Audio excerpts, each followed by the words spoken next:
Well, it's Thursday, February 12th, 2026. I'm Brittany Noble, and here's what's coming up on the breakdown. Today marks day 2 of the Love Forward Together March in North Carolina as activists continue their journey from Wilson to Raleigh, calling for a moral and political awakening all across the country. Black Star Network correspondent Wesley Lowery is on the ground with marchers and will join us live with the latest. A 75-year-old man in Alabama is facing execution, even though prosecutors say he was not the shooter. Now, jurors and the victim's family are urging Governor Kay Ivey to grant clemency. An orthopedic surgeon joins us to explain why mobility, strength, and prevention may be the key to living longer and living better. The breakdown starts right now.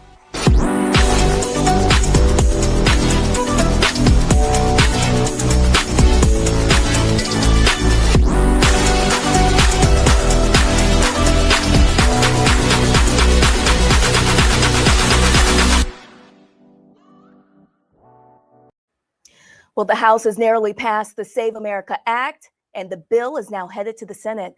The sweeping elections measure would significantly reshape voting rules nationwide.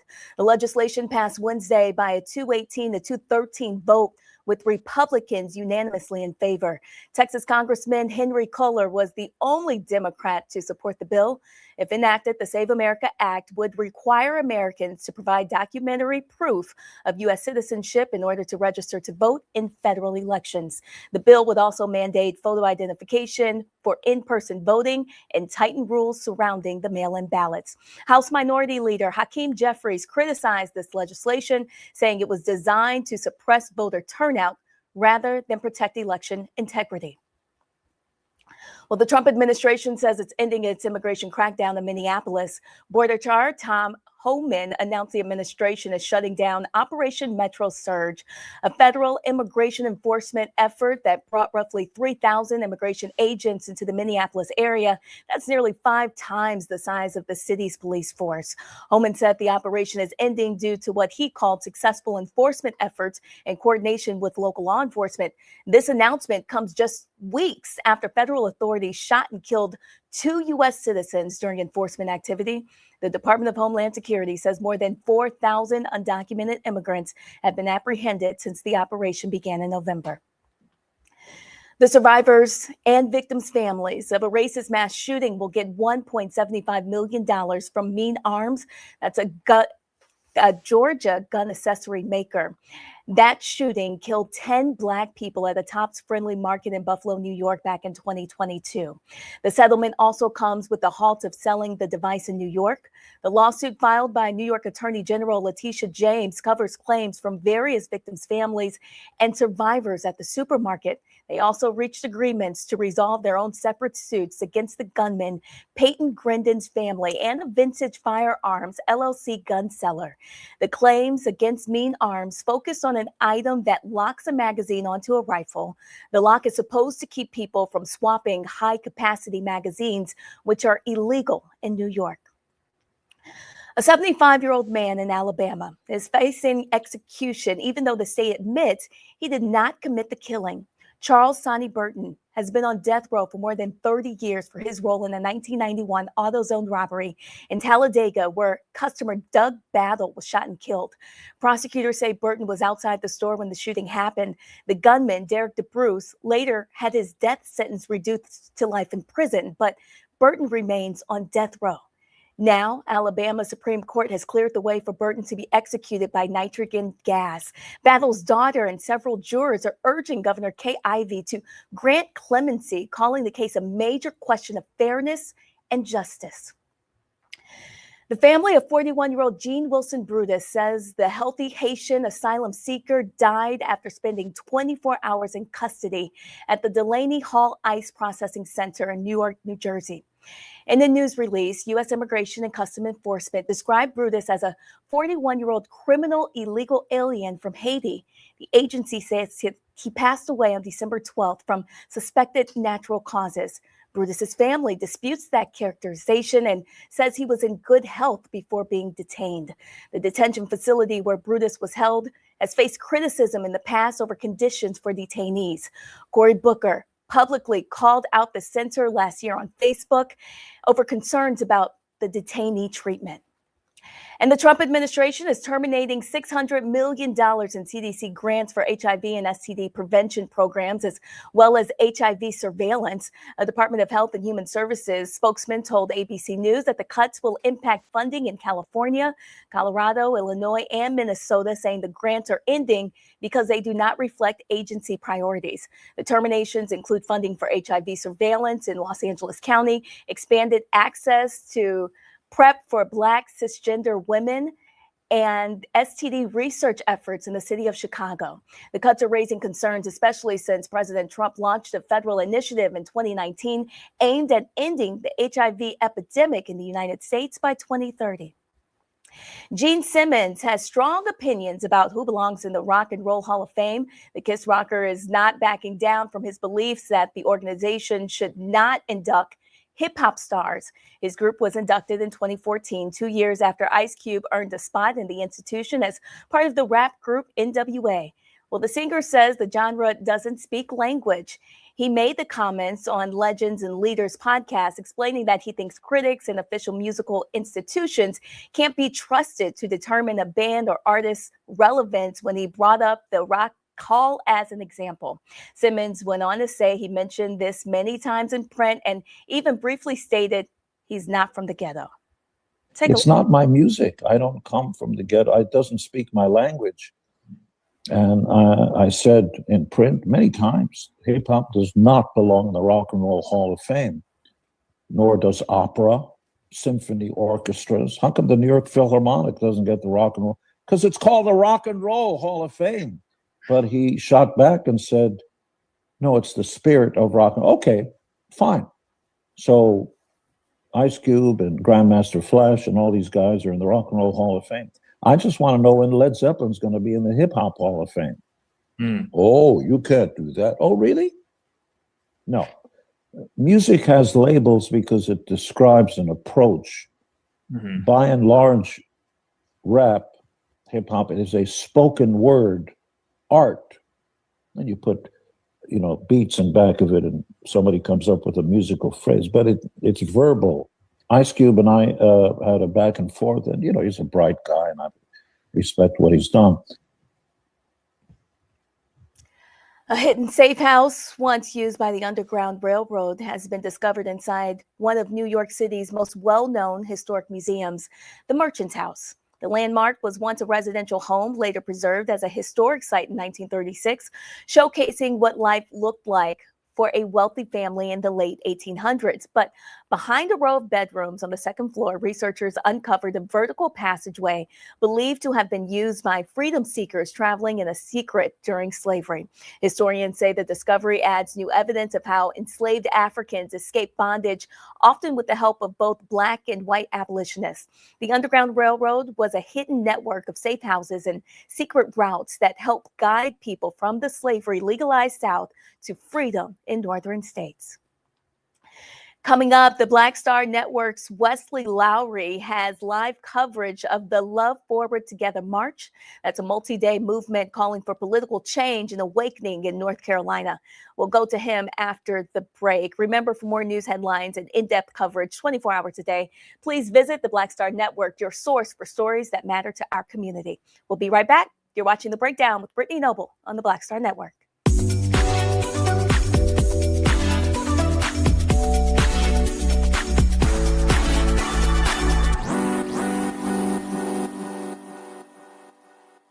With medicine and science under attack, I want to keep you and your family informed and healthy.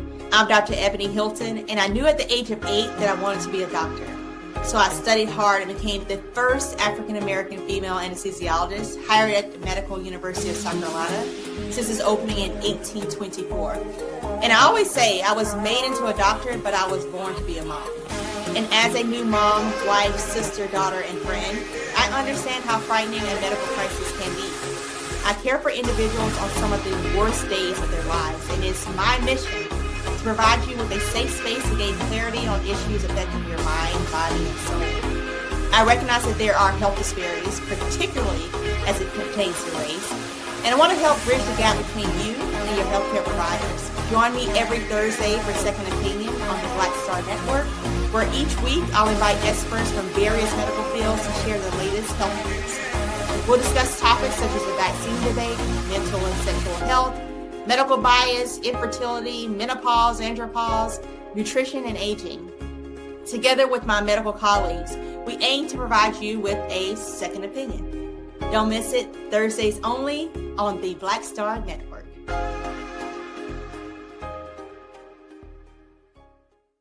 If in this country right now, you have people get up in the morning and the only thing they can think about is how many people they can hurt, and they got the power, that's the time for mourning.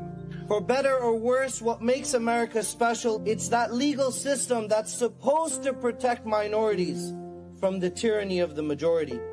We are at a point of a moral emergency. We must raise a voice of outrage. We must raise a voice of compassion. And we must raise a voice of unity. We are not in a crisis of party versus party. We are in a crisis of civilization, a human rights crisis, and a crisis of democracy itself. And guess what? You've been chosen to make sure that those that would destroy, those that would hate, don't have the final say, and they don't ultimately win. I'm Risa Colbert, and you're watching the Black Star Network.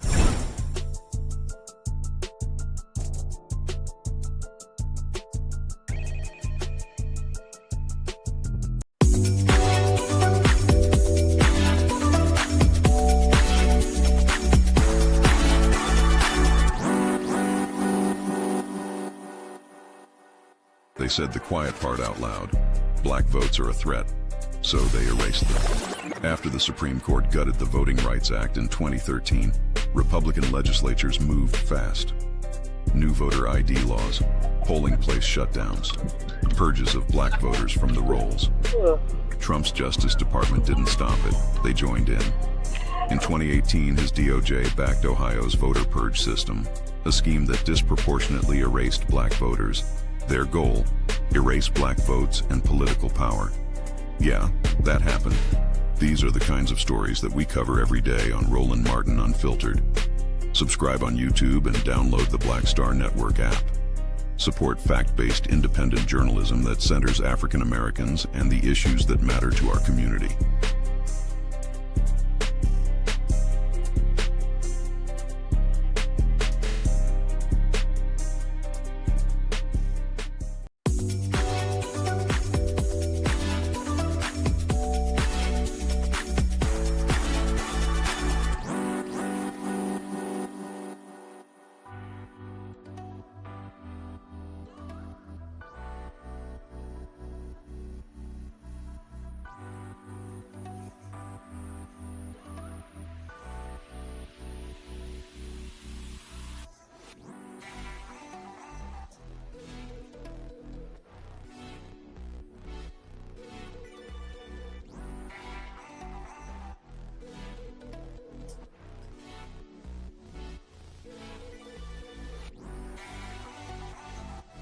Well, today marks day 2 of the Love Forward Together March in North Carolina. Black Star Network correspondent Wesley Lowery is there with the marchers as they travel to Raleigh from Wilson. Bishop William J. Barber II has worked with others to organize this movement as he calls for the nation to a moral and political awakening. Black Star Network's Wesley Lowery joins us now from the march that's already in progress. Wesley, tell us what's happening.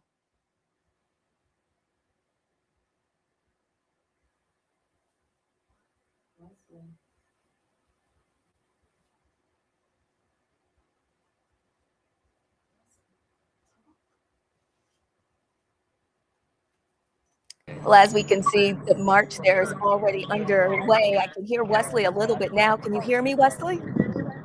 Barely can hear you, but here we are. You know, that's live television. We're here. We're here in the back of the march. We're about half of the way, actually more than half of the way, to Raleigh now, coming from Wilson, where we've been marching for 2 days with Reverend Barber and others. And tell me a little bit more about this morning and what's taken place. You asked me to tell you about this morning? Yes. Okay, excellent. Sorry about that. I'm having some trouble hearing you. As you can see, I don't have any headphones in. Doing it live. We're out here in the middle of nowhere, which is great. But it's been a good morning. We started out with about a few hundred people. Started moving from the east to the west. Again, this is a rally and a march that is in response to the Republican efforts to redistrict here in North Carolina. We know that those are ordered by Donald Trump in states like North Carolina, Indiana, Ohio, Texas, in order to strengthen the Republicans' very narrow hold in the House of Representatives. Now, Reverend Barber, other civil rights leaders across the country have responded to that. And so what we're seeing here is clergy members. We're seeing members of the community, some folks who've come in from other states who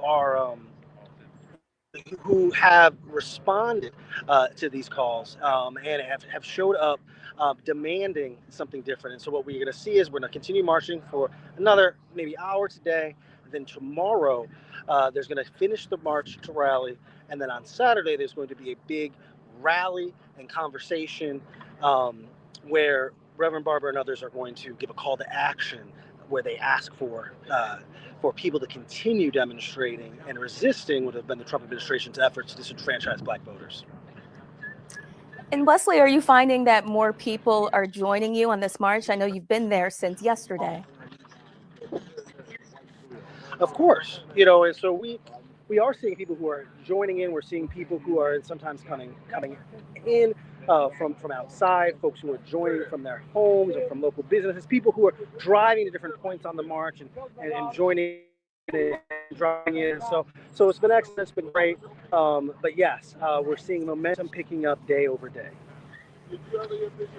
What's the bishop's idea about how this is taking place so far? I mean, is this what he wanted? Sure, of course. I mean, what we've seen and what we've heard Bishop Walker say is that we have, what we've heard him say is that we have to respond not just with resistance, but with vision. That people have to, whether it be activists, whether it be residents, whether it be politicians, we have to respond by laying out not just what we're resisting, but rather what we want to see happen. And so what we've seen here as we drive through what are rural parts of North Carolina is we are seeing people who are coming out of their homes, who are joining in from the rallies, and who are seeing this as a mobilization. And so like I said, it is, don't want to overstate it. We're not talking about thousands of people, but not today. But we remember that here in North Carolina, Reverend Barber held the Moral Mondays protest back in 2014. Started with 17 people, and by the end had as many as 80,000 people. I know you met with some people earlier this morning. You actually interviewed them as they were walking.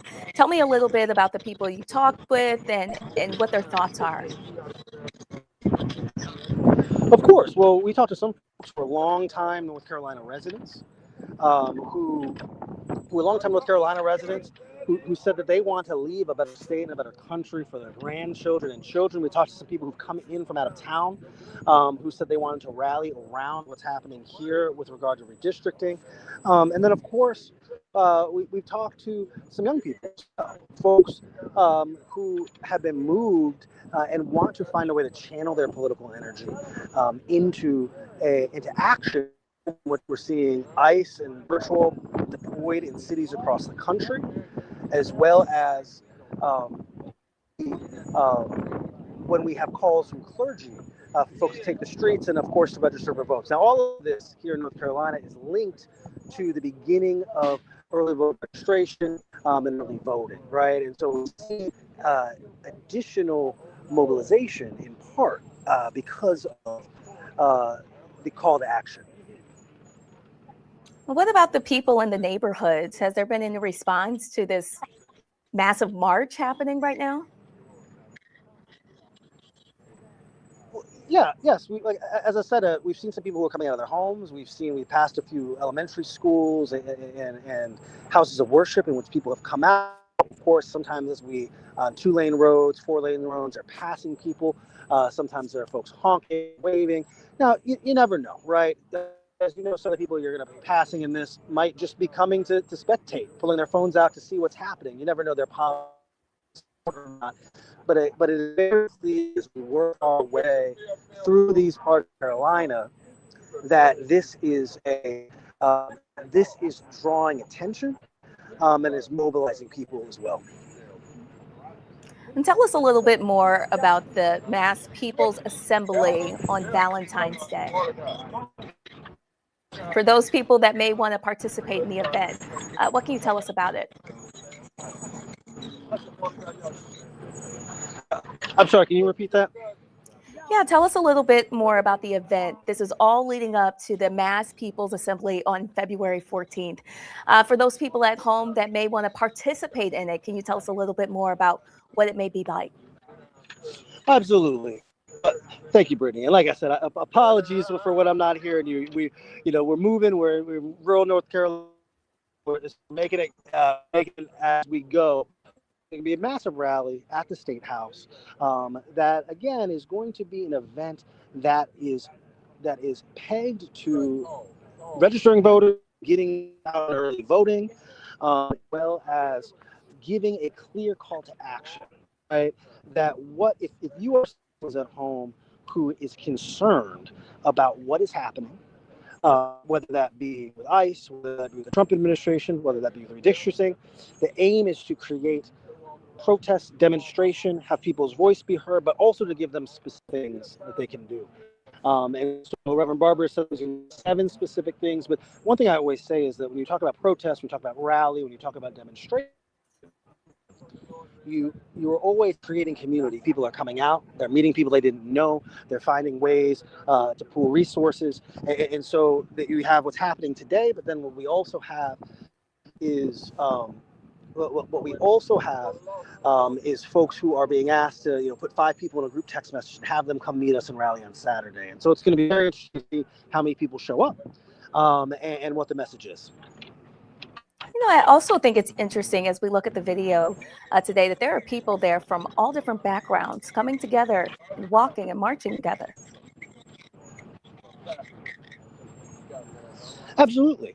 Multiracial set of folks. This is we've seen clergy from across different denominations. We've seen a lot of Black people, white people, Latinos.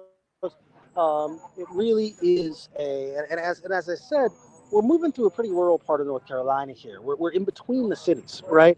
And so a lot of the folks coming out are folks who maybe politically wouldn't support a rally like this. But what is also true, and Reverend Barber has stressed this several times, is that this is an area where there were many tens, if not hundreds of thousands of people who were registered to vote in the last election and did not vote in the last election. And so it's not just about mobilizing people who maybe have been completely disaffected, but also people who are apathetic, people who are registered, who have voted previously, but for one reason or another sat out the most recent election.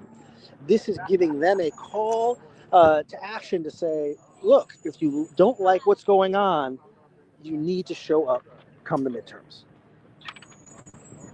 All right, Wesley Lowery reporting live from North Carolina on the Love Forward Together Mass People's Assembly that's coming up on the 14th, all organized by Bishop William J. Barber II. We appreciate you, and we know that you'll have much more today on Roland Martin Unfiltered, which starts at 6 p.m. Eastern. Also coming up, Roland Martin has a deep discussion with Dr. Frederick D. Hayes III about how to fight against voter suppression and build political power in Black communities. That's coming up after this break. Stay with us.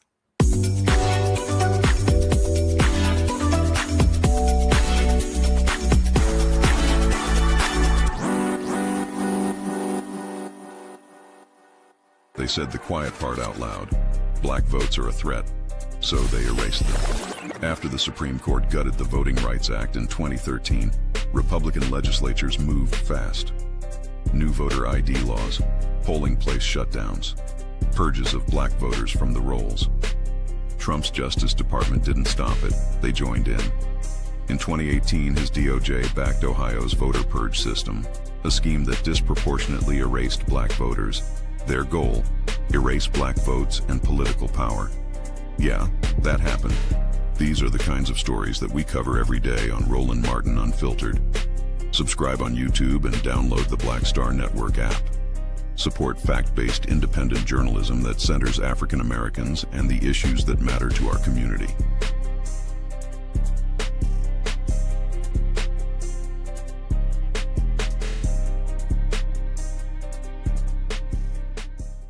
If in this country right now, you have people get up in the morning and the only thing they can think about is how many people they can hurt, and they got the power, that's the time for mourning.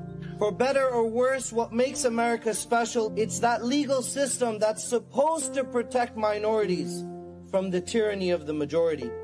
We are at a point of a moral emergency.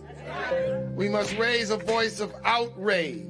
We must raise a voice of compassion. And we must raise a voice of unity. We are not in a crisis of party versus party. We are in a crisis of civilization, a human rights crisis, and a crisis of democracy itself. And guess what? You've been chosen to make sure that those that would destroy, those that would hate, don't have the final say, and they don't ultimately win. What's happening? This is your man, Motown recording artist Kim. You are watching the Black Star Network.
Today in our Black and Missing segment, family members of Aisha Prather are asking for your help. They say she's been gone since April 16, 2019. Witnesses say she was last seen at 6:45 a.m. when she left her Tilford Court home in Maryland. They say she got into a white Toyota sedan with Maryland temporary tags. Her family has not been able to contact her since that time. The Prather family reports that she functions at a middle school level, and police and her family are concerned for her welfare. Prather was last seen wearing a black jacket over a multicolored shirt and black leggings. If you have any information, please contact the Montgomery County Police at 301-279-8000. Well, in case you missed it on Roland Martin Unfiltered, Roland talks with Dallas, Texas Friendship West Baptist Church senior pastor, Dr. Frederick D. Haynes III, about how to strategically fight voter suppression, build political power, and build Black communities. Bring in Reverend Dr. Frederick D. Haynes III right now. We're going to talk to him about this Pew study, but this is what I'm talking about. Okay, when I was here in the Dallas-Fort Worth area, I was in Dallas a few weeks ago giving the MLK speech for the city of Dallas. Pastor Haynes, I saw on y'all social media there was a teach-in, an MLK teach-in, and they were laying out their action to register folks, to activate voters, to have Freedom Summer. There was a QR code, there was a whole and all these things were happening. And so what Cody just said, to me, here's what should be happening. Should be the alphas, the deltas, the AKs, the kappas, the sigmas, the iotas, the zetas, the omegas, Prince Hall Mason, all these groups. There should be a calendar, and it should be, here are these town halls that are happening across the state. This is where they're having something this week, and then this week, and then this week. This is what's happening in the whole month of February, then the whole month of March, then the whole month of April. Next month, March 7th, everybody's going to be going to Selma to recreate the walk across the Edmonds-Pettus Bridge. I'm not interested in recreating a march. I'm interested in recreating the turnout. And I just think that You take churches. I had a pastor, Pastor McKissick, when I had the NAN conference last year. He said, "Hey, we're having this session, the Black Church in the Age of Trump." I said, "Man, the hell with that topic." I said, "NAN should be focused on mobilizing and organizing Black preachers in Eastern North Carolina to win that Senate seat, and the same should be happening all across rural Georgia." I just think that we just have way too much. We have great organizations, churches, and groups, but they simply are not organized and mobilizing properly. And it's just lots of conversation, but it's not clear, concise work. Roland, you own it. And since you referenced when you were in Dallas preaching, because I need to emphasize you preached for the MLK celebration, one of the things you said that I hope we heard, as a matter of fact, I've been preaching it ever since, you quoted from the book of Nehemiah. And for me, you used the metaphor of Nehemiah building and battling. In one hand, they had tools to build the wall. In the other hand, they had tools to fight the enemy. And for me, what you're saying and the conversation you just had, we basically need to be planning to build our communities, build political power, build, and at the same time, we need to battle against voter suppression. We need to battle against all of the things that are determined to undermine the effort to vote. Right here in Dallas, Roland, as you well know, for decades, we've been able to vote in Dallas County and throughout the state of Texas, really, from early voting up through election day at any voting site in the county. This year, right, because some people don't want some people to vote, they're only allowing that during early voting, but come election day, you can only vote at your assigned site. And some of the sites that we used to have, we no longer have. And so March 3rd is going to be a hot mess of chaos because of the fact that some people don't want some people to vote. Now, if we do what you're saying, we are outlining every single week, we're going to do this. One of the things we're trying to do, especially with this campaign, is not only get people out to the polls early, but to structure and strategize ourselves so that just in case some folk didn't hear us and go to the polls on March 3rd, we are ready to give them rides where they need to go. We're ready to educate them as to where their site is. But the bottom line is there's a strategy that has been used against us, and we've got to be strategic ourselves. And so Roland, again, preached it. We got to be ready to build and battle. Yeah, and I just want people to understand you don't have to ask anybody's permission. No. Gary Chambers is doing. They're doing these teach-ins in Louisiana. When I spoke in Columbus, Ohio last year, I was laying out to the brother there, and they were trying to do this whole citywide thing, and we were at dinner, and I was like, yeah, he was like, let me explain what we're gonna do. I just felt what they were doing was 30,000 feet. I said, bro, I need you to bring that on the ground, as Joe Madison said, put it where the ghost can get it. I said, we got to simplify this. We got to explain to people. City Hall 101, county government 101, school district 101. And what you just laid out, you got to understand that that in Texas, when you have a governor and when they control the Secretary of State, then with the Attorney General, they are then controlling the voting apparatus. And then they are also screwing over blue counties, Harris County, Dallas County, because they are upset that they're actually blue. Well, when we don't vote, then they are still in power. Republicans did that in North Carolina. And so it's getting our folks. In fact, I sent a text the other day to the folks in North Carolina. I said, hey, y'all are 14 seats down in the House. Republicans control it. Okay, what seats are y'all targeting this election? You can't pick up all 14. Oh, you're targeting 5 or 6. What are the 5 and 6?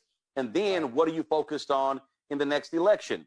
We had yesterday, there's 2 sisters on talking about protect our health care. And they were like, oh, we need this bill that Lauren Underwood, it passed in the House. I said, hey, you need 60 votes, right? They said, yeah, we got 47 in Democrats, right? I said, y'all need to identify the 13 so we know who to target. See, I'm tired of us just having this macro sort of strategy. What I am saying is it has to be a micro, a targeted strategy. We need to pick off that person, that person, that person. We need to take this person out of office, this person out of office, this person out of office, and target our resources and time and energy to doing that, as opposed to this general, hey, get out the vote, we hope you show up. Right, no question. And a matter of fact, I had a conversation earlier today with Jennifer Jones Austin, and so we were discussing something in an upcoming conference they want us to do. And basically, they want us to do what you're saying we don't need to do any more of, and that is to have a conversation about what's going on as opposed to a mobilization for what we need to do going forward. And one of the things that we as a people have to get delivered from, and that is these panel discussions where all we do is talk about theories, but we never get around to mobilizing the practice. As you know, right now, we're in the midst of what was going on 70 years ago in Montgomery, Alabama. They didn't have no studies and panels about how to put on a bus boycott, or they were not having studies and panels to discuss how bad the bus system was in Montgomery. No, they decided, I'm sick and tired of this. As a matter of fact, Claudette Colvin said she got radicalized when her boy got railroaded for a crime he did not commit. And Claudette Colvin decided to sit down on the bus because they made up their minds to organize and mobilize. And so Black churches organized and mobilized. Miss Robinson organized and mobilized. This is our time for theoretically discussing what's going on, how bad things are. That has to be done with. We now have to start thinking strategically and thinking about mobilization, because everything that is being done to us is a result of strategic thinking. It's a result of them playing chess. And we ain't even on the board, let alone trying to play checkers. So in a real sense, it's very important that we begin to do, as you said, and that is target certain seats. And as we target those seats, and I'm not just talking about federal level, I'm talking about at the state level, I'm talking about at the county and the city level, we have to begin to target seats and then groom and grow leadership that is going to be accountable to the community because they've been connected with the community. We should already be thinking about, in Texas, 2027 and the legislative session that they are going to have in Austin, 2028. We got to be thinking about 2030. When the Tea Party lost in 2008, while we were partying, they were planning, and that's how they took over redistricting in 2010. It's all about strategically thinking ahead and planning as a result. When you talk, so you are seeking congressional seat. The primary is March 3rd, and if there is a preacher listening, here's the first thing: if you are a preacher in Dallas, Grand Prairie, Fort Worth, because they changed the map, and what used to be the 30th congressional district, it now extends across those three areas. Correct? Yeah, for real. I mean, Cedar Hill, Glen Heights. I mean, Mansfield, it's just crazy. And they took away the economic engines downtown, Love Field, the hospital district, all of that is gone now. And so we have to basically recognize that south of 30 is where District 30 is. So if you're a church, if you're a preacher, a church leader, this is the first thing you got to do. Where is your church located? Which congressional district? Then what you should be saying is the precinct that where you're located. And let me help as many preachers as possible who forget. Surveying the people is biblical. Thank you. Let me say it again. Surveying the people is biblical. If you think I'm lying, just go look up Gideon. And so the point here is what the church should be saying is, okay, where are we located? What precinct are we in? And that church can go to the Board of Elections and pull the data and say, oh, these are the number of registered voters in this precinct. This how many people voted in the last election. So what I'm trying to say to a church, I don't need you going across the city. If multiple churches can be focused on going door to door, and you don't need permission in your precinct. Imagine what happens if that is replicated across 100 precincts. Yeah. Then all of a sudden, so they don't have to call your campaign. They don't have to call Congresswoman Jasmine Crockett's campaign. The church could do it themselves and say, hey, we want to make sure if the voter registration deadline for the primary is passed, should be telling them early voting is starting. And then towards the election, use that exact same model to say our church will have X number of cars and vans available. If you need a ride, call this number or text this number. We'll take you to the polls. Again, you don't even have to call the campaign. You can organize it yourself.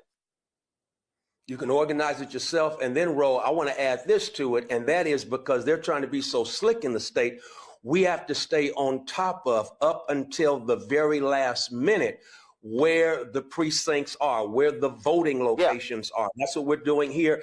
And then making sure, if we do it right, that we line up, look at our voter, not our voter roll, but our membership roster, and then line it up with their addresses and their voting precincts and their voting locations, and then make sure that they can use the church as that one-stop resource.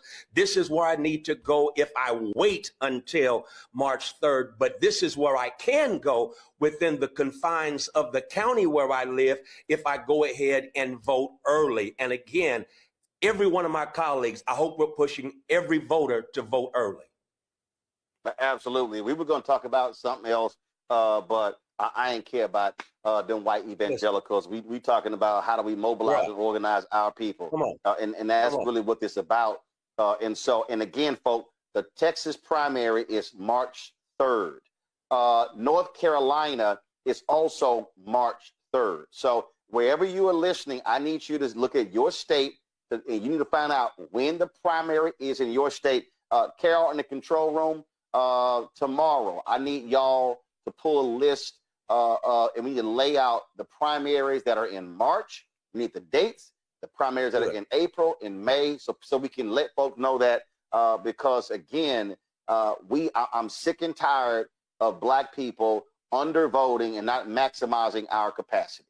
Final comment, Reverend Haynes. Well, again, Roland, I'm just go back to what you said. It's been my mantra since I heard you speak in Dallas, and that is we got to build power and we got to battle against all that we're up against. And I ain't got to go there with this audience, but we got to build and we got to battle. And that requires being strategic in our thinking and thinking beyond. Again, we got to go after this election, no question about it, because it's upon us right now.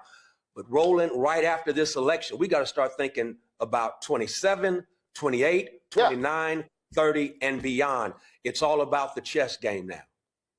Absolutely. The day after November election, 26, I'm already focused on 27. Come on, man. That's just and that's just how it is. Reverend Haynes, I appreciate it, Pratt. Thanks a lot. Well, tonight on Roland Martin Unfiltered, Roland will speak with the chair of North Carolina's Democratic Party about the party's strategy for the midterms. He will also cover key developments in the Louisiana Cancer Alley. That's the environmental racism case. And DeMaurice Smith, former executive director of the National Football League Players Association, will share insights on why no Black head coaches were hired during this hiring circle. You won't want to miss Roland Martin Unfiltered tonight, 6 p.m. to 8 p.m. Eastern on the Black Star Network. Well, coming up after the break, everyone's talking about longevity, but the real question is, how do you stay strong enough to enjoy the life you're living? An orthopedic surgeon will join us after the break to explain why mobility and prevention could be the missing link in Black health, what you can start doing right now to protect your body long term. And if you like the work that we're doing here at the Black Star Network, understand that your support is absolutely critical to the work that we do. You can support us via Cash App using the Stripe code in the bottom left-hand corner. You can also help us out with credit cards. PayPal's are Martin Unfiltered, Venmo RM Unfiltered, Zelle at RolandSMartin.com, Rolling at RolandMartinUnfiltered.com. And if you're old school, you can send us a check and a money order. It's all payable to Roland Martin Unfiltered, P.O. Box 57196, Washington, D.C. 20037-0196. Our goal is to raise $1 million by December 31st, and so we really appreciate your support. We'll see you after the break.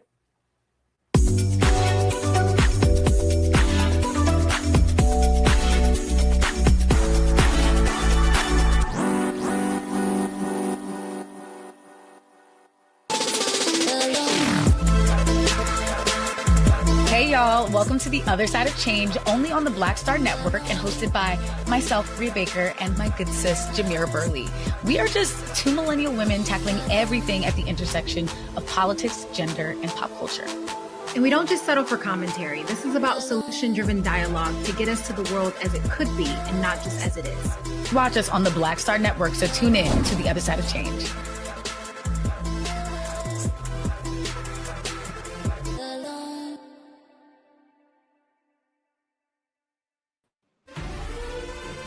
Violent white supremacy is, quote, the most persistent and lethal threat in the homeland. The greatest terrorist threat to the homeland is the homegrown violence stream, including hate crime committed on behalf of some kind of white supremacist ideology. They are coming after everything in Black America. MAGA and Donald Trump are specifically targeting Black America. They are going after the money. Attack Black Lives Matter. Attack critical race theory. Attack woke, DEI. MAGA wants to defund Black America. This is a perfect example of their desire to completely degrade and de-emphasize Black people.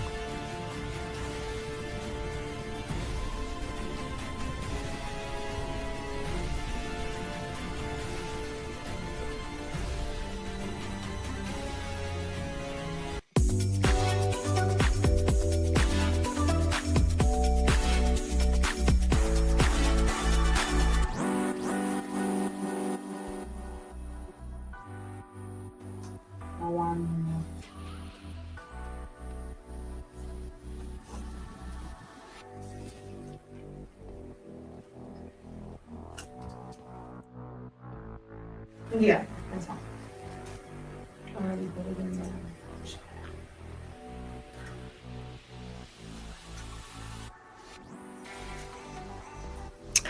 Well, today on The Breakdown, we're talking about something that's been trending in wellness spaces, medical circles, and even celebrity culture, longevity medicine. But this isn't just about living longer. It's about living better. It's about aging with strength, mobility, and independence, and making sure that we grow older and we're not just surviving, we're thriving. And for Black communities in particular, this conversation is urgent because we all know the statistics: higher rates of chronic illness, higher rates of disability, lower access to preventative care. And too often we're not introduced to longevity until after the damage has already been done. So that's why we're bringing Dr. Brian Nwanunu, an orthopedic surgeon, into the conversation. He works directly with patients that are navigating pain, mobility challenges, and he understands the long-term impact of aging, and he's also part of a growing movement focused on prevention and longevity-based care. Doctor, thank you so much for joining us here on The Breakdown. I think there may be a slight audio issue because I cannot hear you. Oh, It just went out. man. I don't Did it know if you really? can hear me. Okay. Well, here's what we can do. If he cannot hear us, folks, this is live TV. We will have to pre-record his interview and bring him back into the show because you still can't hear me now. No, he cannot. All right. That's all right. We will make sure to have this conversation here on The Breakdown because it's so important that we talk about longevity medicine. All right, that is going to do it for us here on The Breakdown. We thank you so much for joining us today. As always, you can go to Black Star Network for news 24 hours a day. We'll be back tomorrow at 12 noon Eastern time. And of course, Roland Martin will have his Roland Martin Unfiltered show here on the Black Star Network. His show starts at 6 p.m. Eastern. It lasts until 8. We just appreciate you guys for supporting us here on the Black Star Network. I'm Brittany Noble. You can follow me online at The Noble Journalist, and I'll see you again tomorrow. Have a great day.